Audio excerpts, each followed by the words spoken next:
And it is time for another edition of Doctor2Doctor in the Chat Room. I am part of this Doctor2Doctor tag team. I am Dr. Rhonda Shaw, and the other half of our host is in the chat room. And we are both more than grateful that you've come back to share this hour with us. In fact, I just thought about it. It's going to be less than a month from now, rather, that it'll be 2 years since we started this journey together. And I mean, this time has flown by, and I tell you, I'm mighty grateful and appreciative to you guys for the support that you've shown all the way through. And I know that you didn't have to do it. And I hope that you know that we are very appreciative that you did. So a few weeks ago, we were celebrating daughters, and then we celebrated sons. And last week we decided we were going to celebrate ourselves. And today we want to celebrate you. Hats off to you for just displaying such loyalty and coming back every week to share this hour. Shout out to you. Thank you, thank you, thank you. And I also got to send a shout out to my South Carolina friend, Dwayne. What's up, Dwayne? And let me just say right here to Dwayne, to Dr. West and to Dwayne, Cowboy Nation, stand up. How about them Cowboys? Lord, here we stop go. rolling your neck, stop rolling your eyes. I've been trying to give the Bills their little due diligence. Come on now. Well, I didn't hear you say anything when the Bills. Yeah, when the Bills played, I'm thinking about my child over there rooting for her team. So yes, I'm just saying we beat the team that nobody's supposed to beat. So And what did we just do? I mean, yeah, y'all pulled one out. We have not beat the Patriots since. I mean, like, man, it's some really sour, salty people. That's all I know. Y'all pulled one out. Congratulations. Yeah, thank you. Thank you. And let's not go any further until we do as we always do and remind our audience that we want them to use the necessary precautions to stay safe. We want them to wear your mask, physically distance yourselves if you can. If you have to congregate in large crowds, just remember to use those necessary precautions. Stay safe, use your hand sanitizers, wash your hands, and wear your mask. And if you can, get your vaccine. If there's no reason why you can't, any health reasons or whatever, get your vaccine. We know that this week we lost another pioneer, Colin out to COVID because of the underlying conditions. So please, guys, he was vaccinated, but because he had those underlying conditions, he succumbed to COVID. So please be safe. Speaking of loyalty, a hearty hello to my phenomenal co-host. How you doing, ma'am? I'm doing well. I'm happy to be back. Yeah. Happy that my Bills are, doing their thing. I have to shout them out constantly because we're not used to this. This is new for us. So. Well, it's the same for the Cowboys. I mean, we just been just blah. Yeah. Well, they said y'all might be some Super Bowl contenders. That I heard them say yesterday. So and so if we go to the Super Bowl, and I think we would do really well if we get there, right? But God forbid we go to the Super Bowl. If we go there and lose, that would just be, no matter how the season has gone, people would. Right. It won't matter. It wouldn't even matter. Yeah. But you know what? We've got another great informative topic today, another relevant topic that impact our communities and our world, as we always say, and we want to get into that topic. And, when we're talking about mental health and a lot of the things that we've discussed in the past, you are always so transparent about things that you've experienced. And so I think I want to be a little transparent today with the audience. It was back in June, late June, in fact, that I went to my OBGYN and they made an appointment for me to go in to get a mammogram. It was just a standard annual screening. And I went in, and a few days after that, I got a call from my doctor to say, we need you to go back because we got negative results and we think we can see a mass. So we need a retake. And I went back to the same place. And the day that I walked into the place to get that screening, I was told that the machines were down. And if you remember this, I was like, I've never even heard of this. So the machines were down.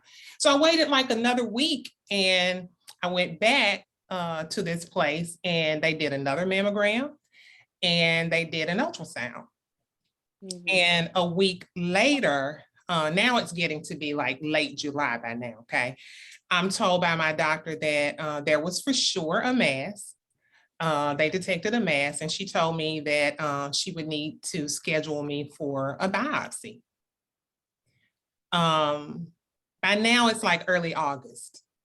And I've gone in for the biopsy. And after the biopsy, you remember we were kind of sitting on pins and needles, you know, waiting for the results of biopsy. And my doctor called me and gave me this big old word, pseudoangiomatosis stromal hyperplasia. Wow. And they call it PASH for short. And so my doctor wasn't very familiar with it. And so she had to kind of do her own research. And one of the things that she found was just a little bit fewer than 200 cases of this PASH had been reported since like the 1980s. So she in turn sends me to a specialist. And I go into this specialist and the specialist says, so I kind of got some good news and some bad news. You know, the bad news is that there are a lot of really good places in this city to have mammograms and ultrasounds, and you probably didn't go to one of the best ones. So we're gonna have to redo. We're gonna have to start all over from the beginning. So they sent me back right away, and they did another mammogram. They did another ultrasound. And from that, I talked to the doctor and the radiologist who said, you know, we will probably have to do another biopsy because they didn't clip off the area that they biopsied when they did it. And this lesion, from based on what the size was when they first sent the film over or whatever, this lesion has grown even in this little time. It's bigger. So we don't really know what area they biopsy. So I am very soon to go back to that specialist to find out if we're doing the biopsy, if we're going the surgical route, you know, what we're going to be doing. I'm still kind of in wait mode about a lot of things. However, to just be where I am has the mental turmoil of what I've gone through over the last couple of months has just been, it's been a lot. It's been a lot. So for someone that, you know, actually gets the news and it's kind of already in the middle of their journey in the process, I can't even fathom, what that's like. But we're going to talk about it. We're going to talk about it with someone that really does know what it's like. Yeah. We're going to talk about it with a breast cancer survivor, who I will introduce in just a moment. But before I do, I want to give some statistics about breast cancer in the United States. So this comes from the breastcancer.org website. And according to them, about 1 in 8 US women, which is about 13%, will develop invasive breast cancer over the course of her lifetime. 1 in 8 women, which to me, the odds, 1 in 8 doesn't sound like a whole lot when you're talking about something else, but when you're talking about breast cancer, 1 in 8 feels like a lot. Like it's close that to feels home. like very scary. Yeah. Another one of their statistics in 2021, it estimated 281,000 new cases of invasive breast cancer are expected to be diagnosed in women in the US. So almost 300,000 cases in 2021. which makes me wonder, because a lot of people are not going to the doctor because of COVID, if that number is underestimated. Here's an interesting one about men. About 2,650 new cases of breast cancer are expected to be diagnosed in men in 2021.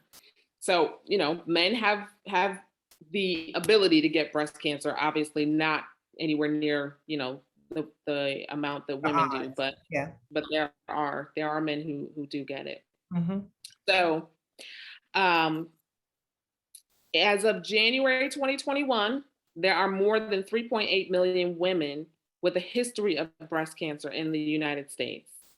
This includes women currently being treated and women who have finished their treatment. 3.8 million women. That's a lot. So we are going to talk to somebody today who has finished treatment, who is a breast cancer survivor. She is my auntie. Her government name is Charlene, but I don't refer to her as that. But Auntie, thank you for being here. Thank you for agreeing to do this. I know this is a, very tough topic to talk about. It's a tough topic for me to talk about with you because we do have that history in our family. Yes, we do. But thank you for being here to talk You're to us welcome. about it. You're welcome. So why don't we start by telling us a little bit about when you were diagnosed, how old were you? And did they tell you at the time what stage you were diagnosed with? Well, I was diagnosed in 2012 and I was 45 years old, and I went to have a mammogram, and they said at the mammogram that they saw a spot. So right then and there, I knew it was nothing about it. I knew. You did. And I knew. And Wow. when they told me I had to have the biopsy right then after the mammogram, I definitely knew then that. Oh, so they didn't even wait. There was no time in between. Well, prior the year before when I had my mammogram, they said they thought they saw something, but I will come back in a year and they will check it. So when I went back the next year, that's when they said they actually saw the spot. So on that mammogram day, I ended up getting a biopsy. I was alone, so I called my other sister and I told her I was about to get a biopsy. And I just started sort of panicking. I cried because I knew. I knew because it was already in our family. So I knew. I just knew. So when that was in August of 2012, and then they did the biopsy. They said they will call me. They never called me. I called them. And that's when the lady told me. Right, Dr. Shaw? Me too. Same thing. I had to, she knows I had to track them down. So when I called them, the lady told me over the phone that I had cancer. She didn't tell me to come in. She told me over the phone. Wow. So I just hung up. I was at work. I was at my part-time job, and I just hung up and I just started texting the whole family and telling them, and everybody was coming back saying, wow, what? You don't text us. This is nothing for you to be texting us. But I couldn't call everybody. I was just texting everybody, telling everybody at once. It sort of took me overboard when I found out, because I couldn't understand why me, of 7 girls, the baby girl, ended up with breast cancer.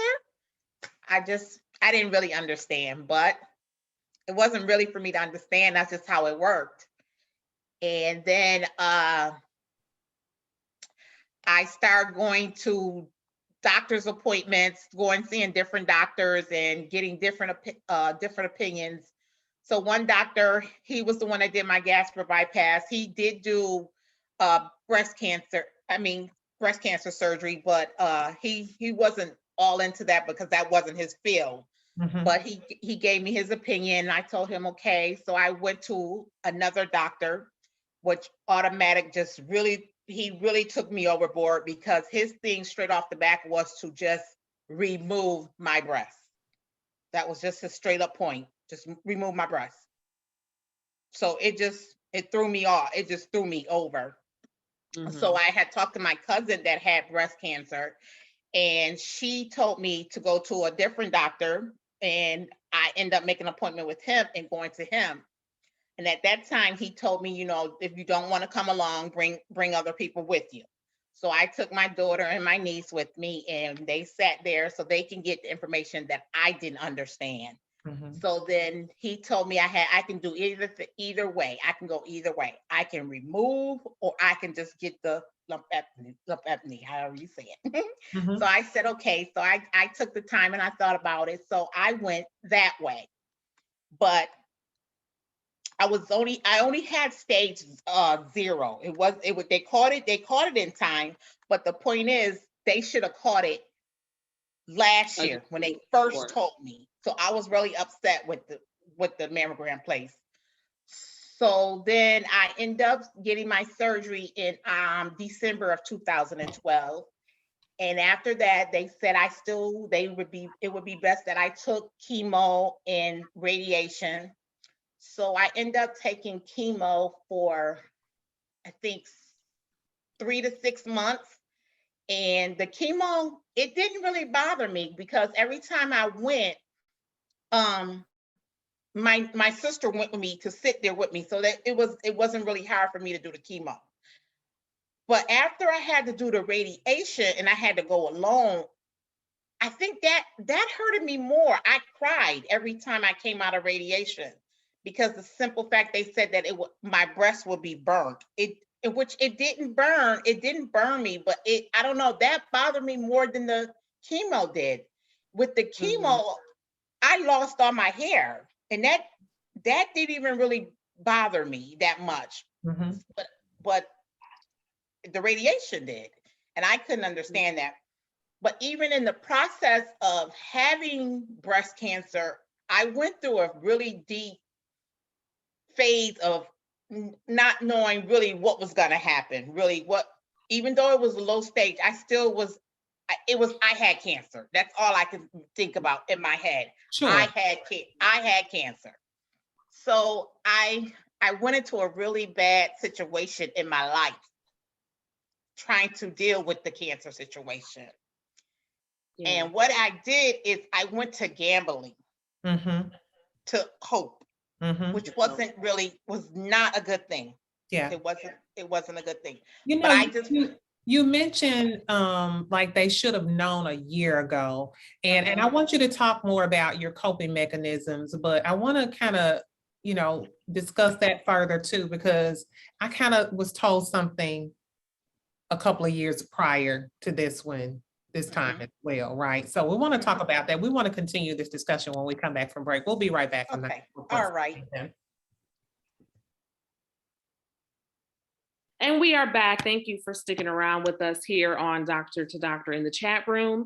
We are discussing breast cancer and the impact that it can have on an individual and then subsequently on their family. My auntie is here to talk to us about it today. She is a breast cancer survivor. And when we left off on break, we were talking a little bit about the toll that it was taking on your life. And you had started to tell us a little bit about some of the coping mechanisms that you went to really to help you through this. Because this is, when you said it didn't matter what stage it was, like in my mind, I heard that I had cancer. Like that really stuck with me, because that's heavy. Like it's scary, regardless of what stage. Like to hear those words, you have cancer, like I just cannot even imagine. So tell us a little bit about how it took a toll on your mental well-being and kind of what you went to cope. Well, it really took a big toll on my mind. It really made me just feel like, I didn't know. I just didn't feel like I just went to where I thought it was no hope, but there was hope because I was being treated, but I just couldn't understand the point blank that I had cancer. And I will go to cope, I would go to the casino and just try to sit there and gamble and not think about, I gotta go to next treatment, or I gotta deal with this. I didn't feel like if I was gambling, I didn't have to think about the cancer department because I was doing something else. Yeah. Yes. Yeah. So, but the gambling was not good for me to deal with it. And I wouldn't advise anybody to use that as a coping situation for their cancer. Yeah. It's so easy to go to something that is, unhealthy to help us cope. We all do it in everyday life just to cope with, things that are not as bad as cancer. We do the feel good stuff. Yes, it's so easy. Some people have a shopping addiction. Dr. Shaw, be quiet. I Be thought you was gonna say quiet. Seriously. You know what? Not some people. Not some I people. don't have a shopping addiction. Okay, I do. So, But some people have, what else do people go to? All kinds of things. yeah, I mean, alcohol. I mean, sometimes we create another problem trying to fix one problem and create another. Yeah. So I was gonna ask about though, when you said it should have been something that they caught a year ago.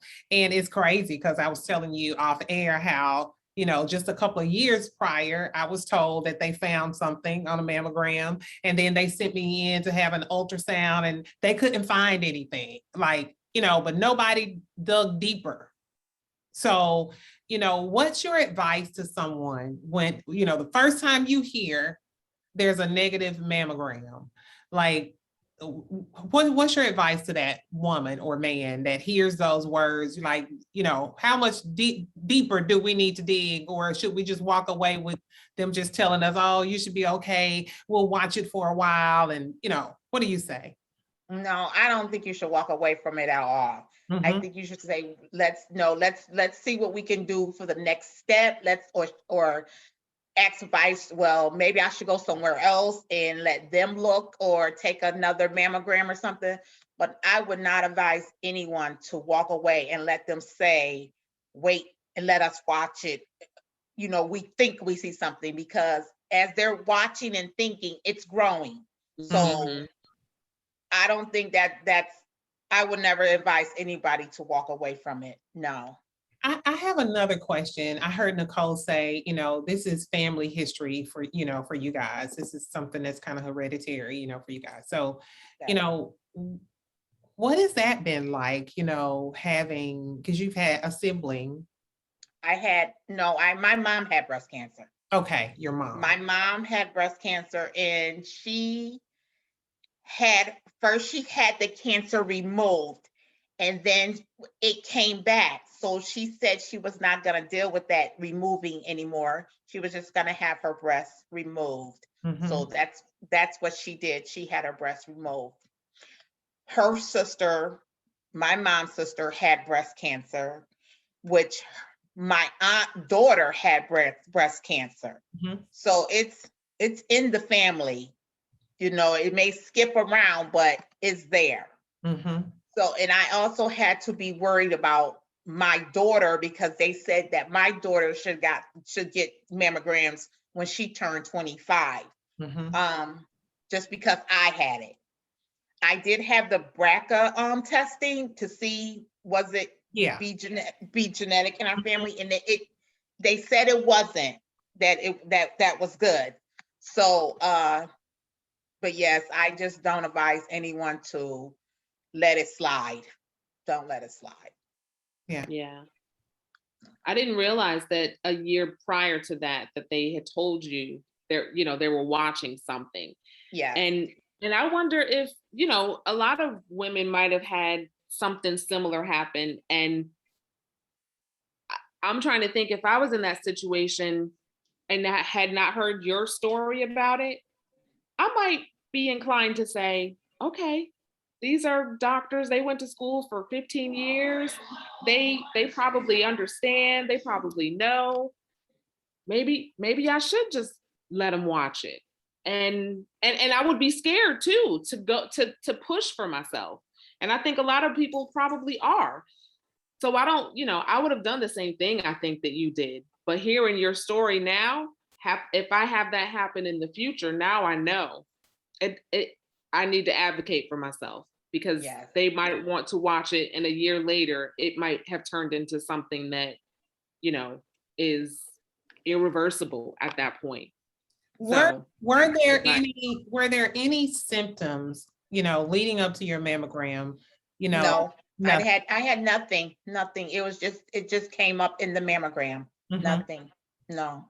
And once once they told you, I mean, did you notice anything different? Oh yeah, I did notice that sometimes there was No. tenderness, or there was nothing. No.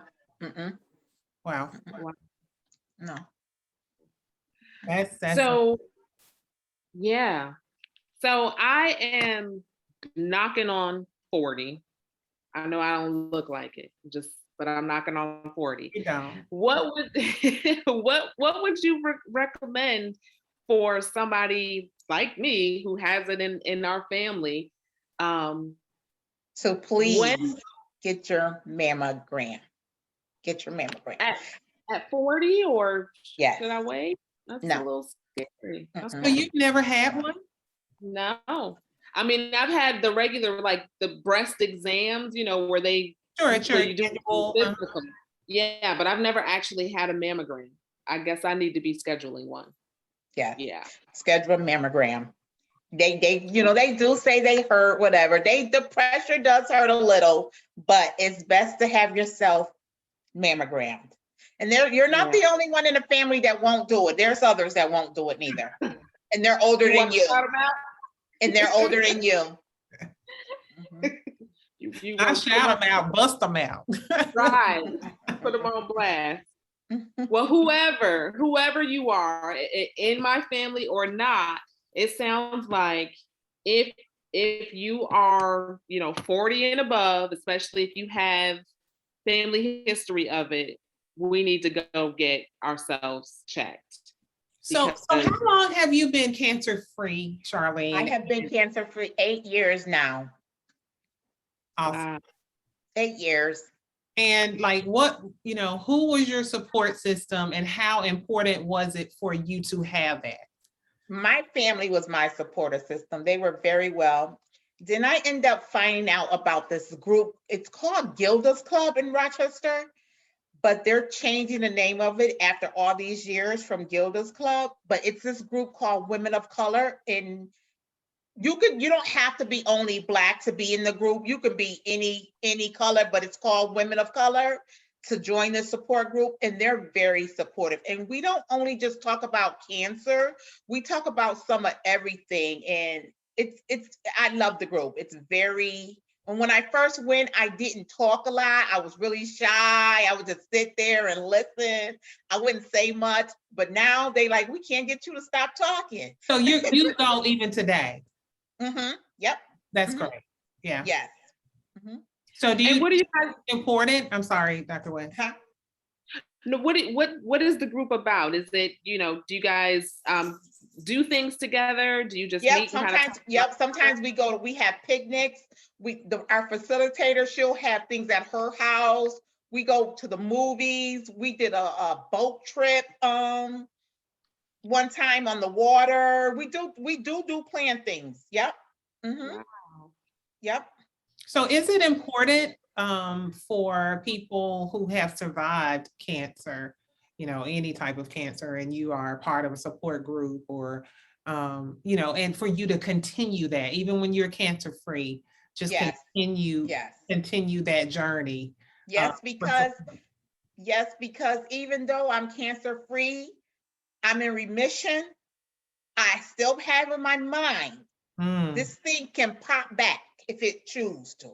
I pray to God it never does, and I asked in my support group, how do you get over that? How do you get over not thinking about it not popping back? And they say you won't. It's always going to be a thought. It's always going to be a thought. It's always. So how do you manage it? How do you manage those thoughts of, fear about it popping back? I just pray, because I never know. I just never know. I just pray about it. I just pray about Yeah. it. How Being long that- was the treatment process, you know, your journey through it, you know, before, from the time you were diagnosed until the time you were told, you know, you were cancer free, you were in remission? Well, I just finished seeing my doctor this year. This year was my last visit to him, because after 7 years, he'll stop seeing you because he feel like you're good. After 7 years, if nothing has happened, he feel like you should be good. Mhm. He you know, he doesn't say guaranteed, but he feels after 7 years you should be good. So it's a pretty long process. I mean, I don't know how other people doctors does, but I had great doctors Mhm. and very, very pleasant and very comfortable. So it, you know, it depends on how, you know, what kind of doctors and stuff you And get. probably the stage and all of that. Yeah. Mhm. Mm-hmm. So I just did a quick Google for Gilda's Club, and they are all over the place. There's one in South Florida, Rochester, New Jersey, Kentucky, Detroit, Tennessee, Chicago. They're all over the nation. So that's probably a good resource for women to, and men, because it's for both women and men, Yes. Mhm. to reach out to in case, you know, in the event that they need a support group. It sounds like this is a really good one. Mhm. I'm glad you had that still have that support as you go through this journey. Can you talk a little bit about the most difficult part of the journey? If there was one most difficult part. The most difficult part of the journey was just dealing with just understanding it, really just understanding that I had it. That was the most difficult part for me. That, and my daughter being sort of angry a little bit was difficult for me, because I think she was scared in a way, but she didn't know how to express. Yeah. So I felt like she was angry at me, but maybe she wasn't. She was just angry that it happened to me, because Yeah. I just never knew why she was so angry.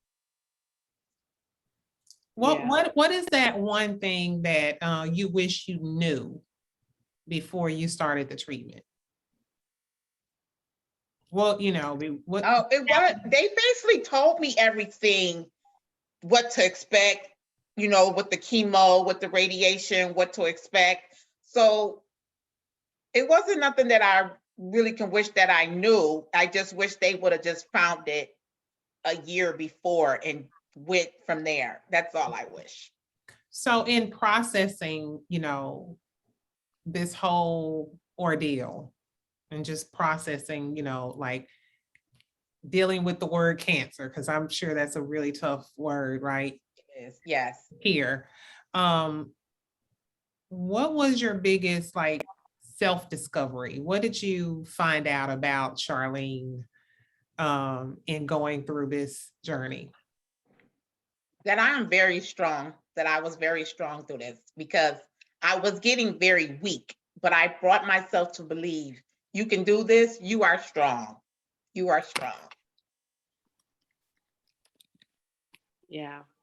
That's amazing. I mean, what a terrifying way to have to learn how strong you are. But the saying, you know, he doesn't give you anything that you can't handle is true. Because apparently you not only survived this, but you thrived through it. I'd like to know in the 7 years and hearing the doctor say that you're good, right? But how often are you getting your screenings now, having Oh, been- well, they had me going every 6 months when I first, Mhm. you know, got cancer after I got it. Now I go back every year now. I go every Okay. year. Okay. Yes. Yes. Okay. Every year. What are And those when I go, I be very scared. Very scared. Oh, wow. Yes. Mhm. That's what I was gonna ask. What are those experiences like? They're scary. They're Yeah. scary. They're scary to me. How quickly do you know that you're okay after you go to one of these, checkup appointments?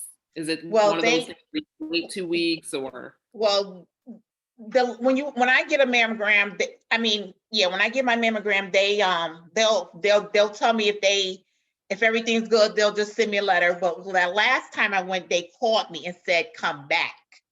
Oh, So when I had to go back, I was at leaving work and I called my principal and I was panicking a little bit. And she was like, just calm down, get yourself together, just go back and see what they're talking about. But they said they didn't get a clear reading. That's what they said. But okay.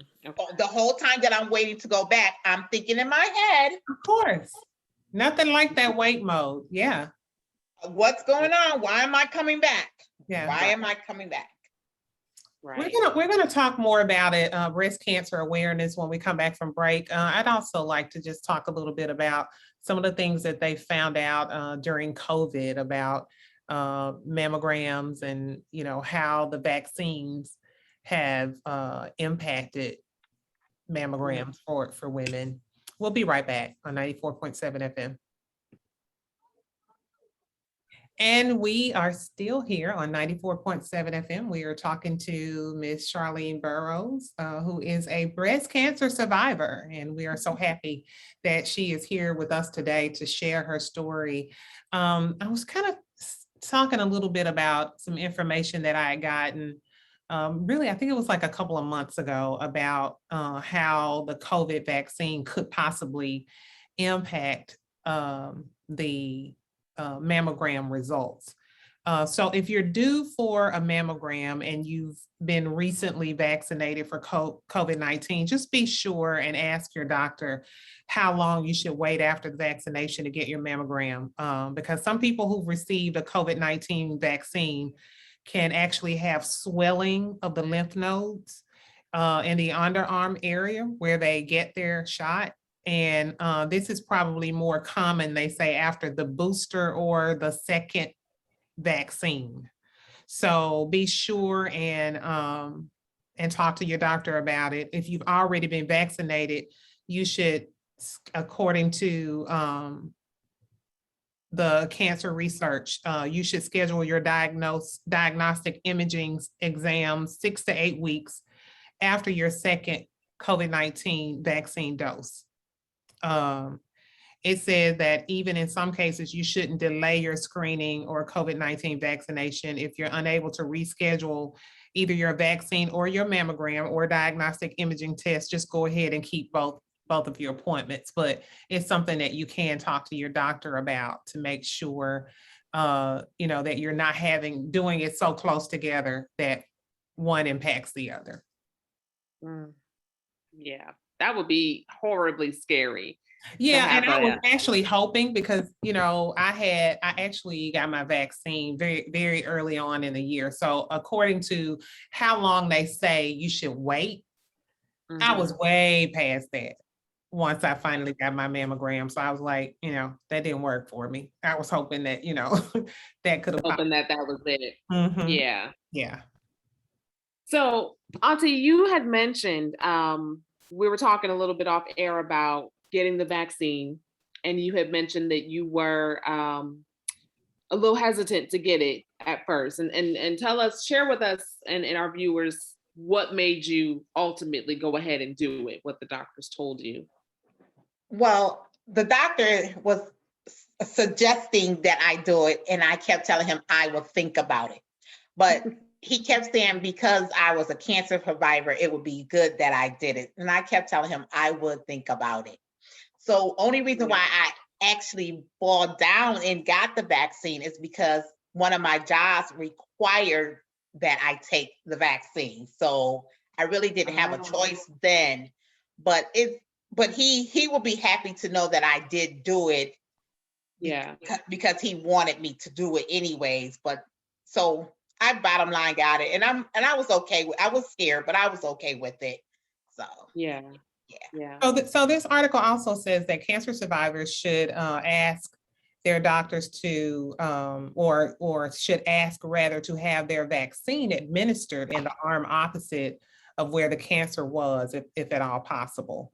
So if you are a current or past breast cancer patient, you ask to receive the vaccine in the arm opposite of the side of your body where you had cancer. And if you have cancer in your right breast, for instance, you get the vaccine in your left arm. And if you have it in your left breast, you get it in your right arm. So for women who have cancer in both breasts, they should talk to their doctors to see which arm would be more medically appropriate for the vaccine. Because this would actually help to support the immune response and reduce the chances of the swollen lymph nodes caused by the vaccination.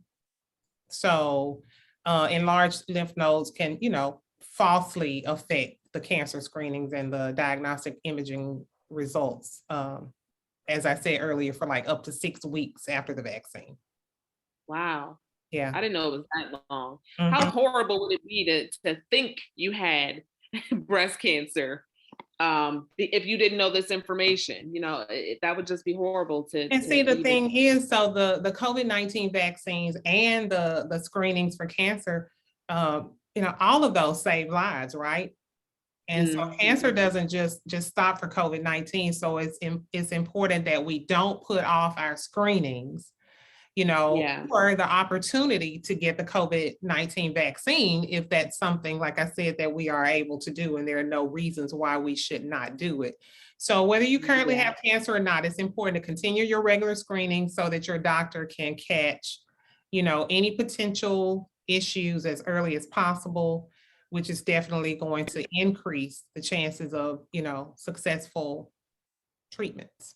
Yeah.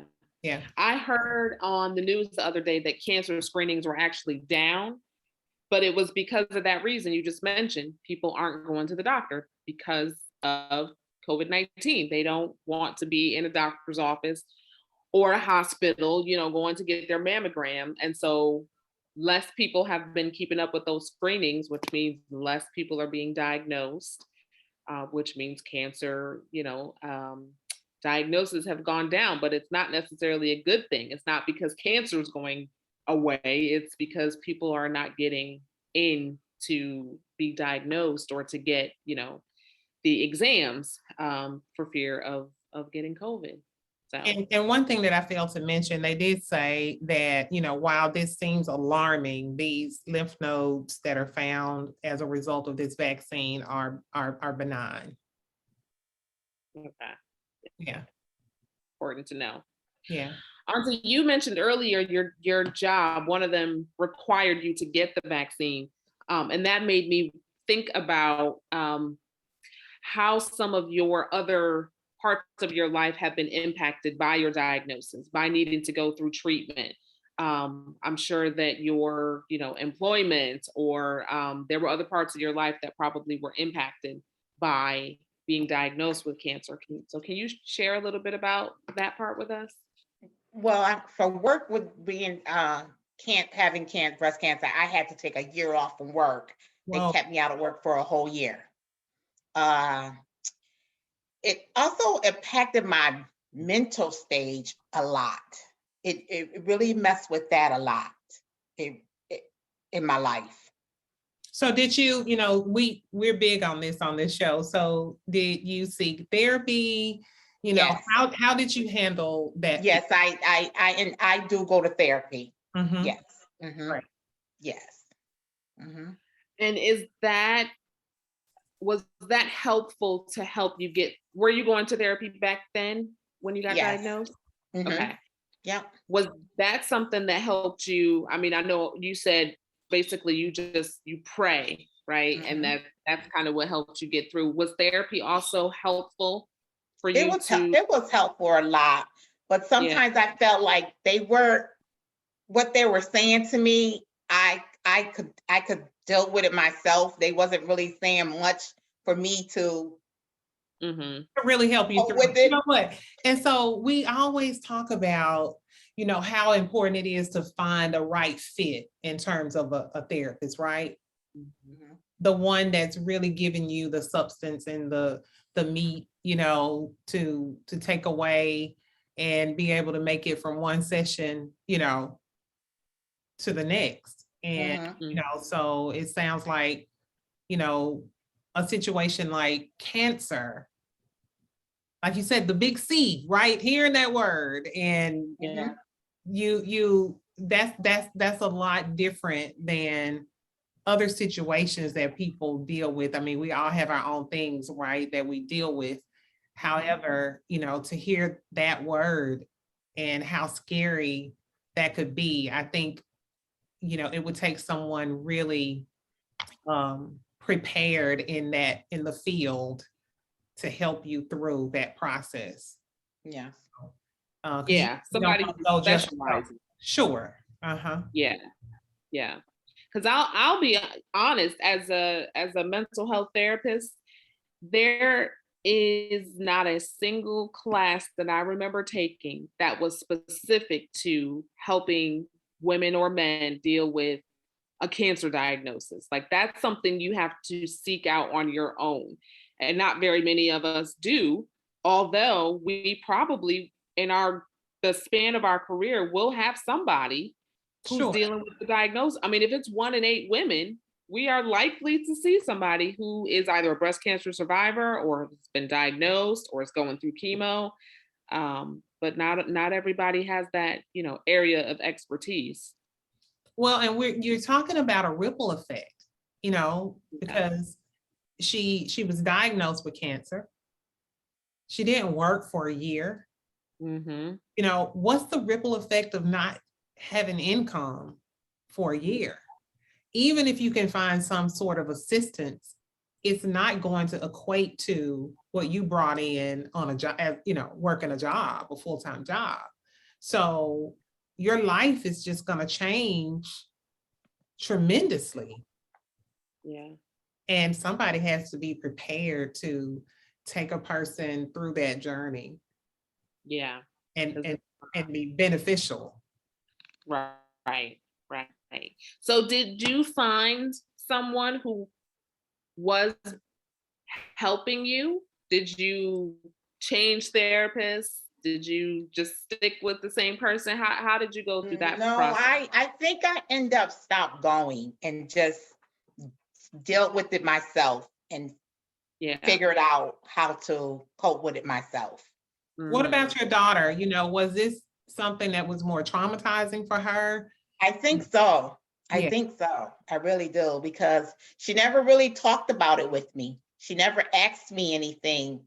It was just that I felt like she became very mean, very angry when she found out I had it. But Mhm. no, she never talked to me about it. Do you And guys talk about it now? no, we do not talk about it. Okay. Mm-mm. I can't imagine how scary that must have been. I mean, I don't think I've shared this part of on the show, but my mom also passed away from cancer, not breast cancer. Um, but I remember being extremely scared when I found out that she had cancer. But I didn't have that enough time to even let it process, let it sink in. Um, but I can understand if I did, you would probably go through a whole range of emotions. Mhm. And, maybe your daughter, Venetia, landed on anger, and that was just what was outwardly expressed. And like you said, maybe it wasn't towards you, but just towards the situation, just towards life. Like, why is this happening to my mom? Why is this happening to me? Mhm. I just cannot imagine how scary that must have been. So you said that you were 45? Yes. Right, Auntie? Okay. So Mhm. we were talking a little bit about the age when women should probably start going to get their annual breast cancer screenings. Um, and it's between ages 40 to 44, depending on your family history. If you've got some, pretty significant family history, then you might need to talk to your doctor because maybe you need to get in there before 40. Um, but if not, and I would just ask my doctor anyway. but the average ages they're saying are between 40 and 44 is when women should start to get their annual breast cancer screening. And then women age 45 to 54, according to cancer.org's website, women 45 to 54 should get mammograms every year. I would be really interested to know how many of us between 40 and 44 have even started to get their first mammogram.